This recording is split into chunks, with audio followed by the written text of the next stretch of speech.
Bulldogs, I am going to attempt to make this video without a huge echo since I am recording on Loom, but yet in a Google Meet. I tried to record within the Google Meet, but it didn't show the whole screen, and that wouldn't be beneficial for you guys. So in addition to the host control features that were sent out this week through Google Meet, there is also the option to upload and integrate Google Jam, which is an interactive whiteboard, into your class meets. And this could be very useful for demonstrating problems, asking students to collaborate, asking students to put questions where everyone can see them, with interaction between your online students and your face-to-face students. I can just see a whole lot of ideas for this type of use. So I'm going to show you that and how to start the Jamboard. So you'll see right here it's already started, and it's because I was playing around with it beforehand. But so you go here and you click open a jam, and you can either start a new whiteboard. So if you haven't started one in this meeting before, you can choose one from the drive. So if you have created something ahead of time, maybe had some questions ahead of time that you wanted the students to answer, you could have that and choose it from your drive.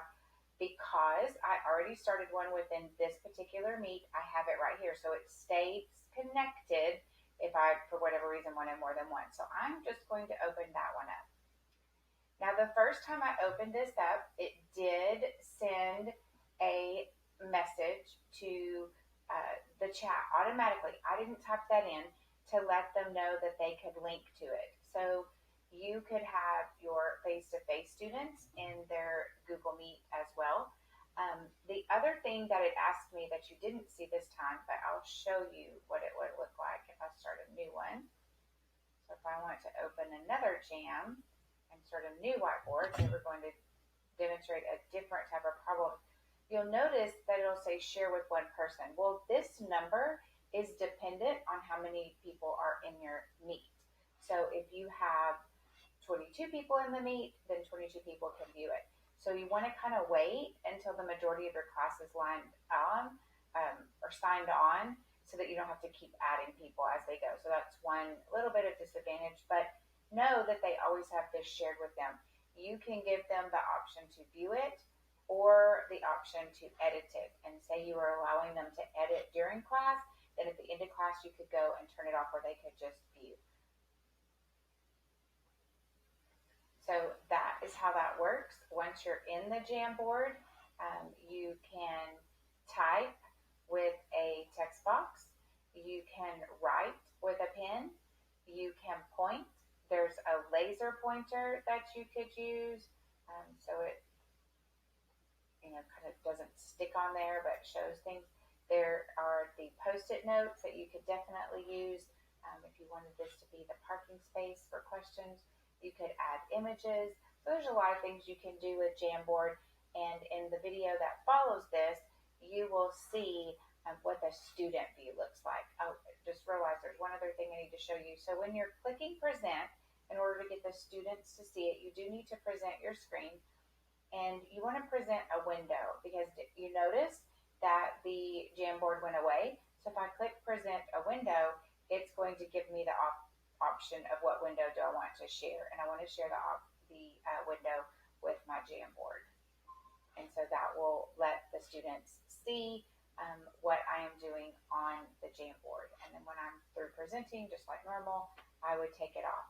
I know that people have been doing something similar through the use of Cami, so it is completely up to you as to how you use this feature, but I do see it as being very beneficial and something that's automatically shared out with all of your students to help them with their notes. Here is the view that the students would see. So they will still see their classmates. They see what you're doing in the whiteboard. They see you down at the bottom. If you can see here in the chat, see this was the link where they could click on it. So I can see where there would be a lot of uses for this for demonstration and interaction in the classroom. as well as some communication and collaboration among your students.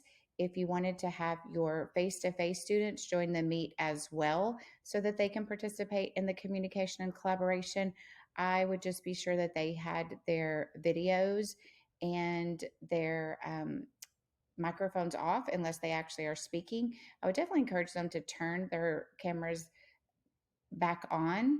I think I said speakers, but cameras back on when they are speaking, whether they're face to face or virtual. That way, the class gets used to seeing what each other looks like. So, if you have any questions about how this could be used in your class, some ideas, I'm happy to help you.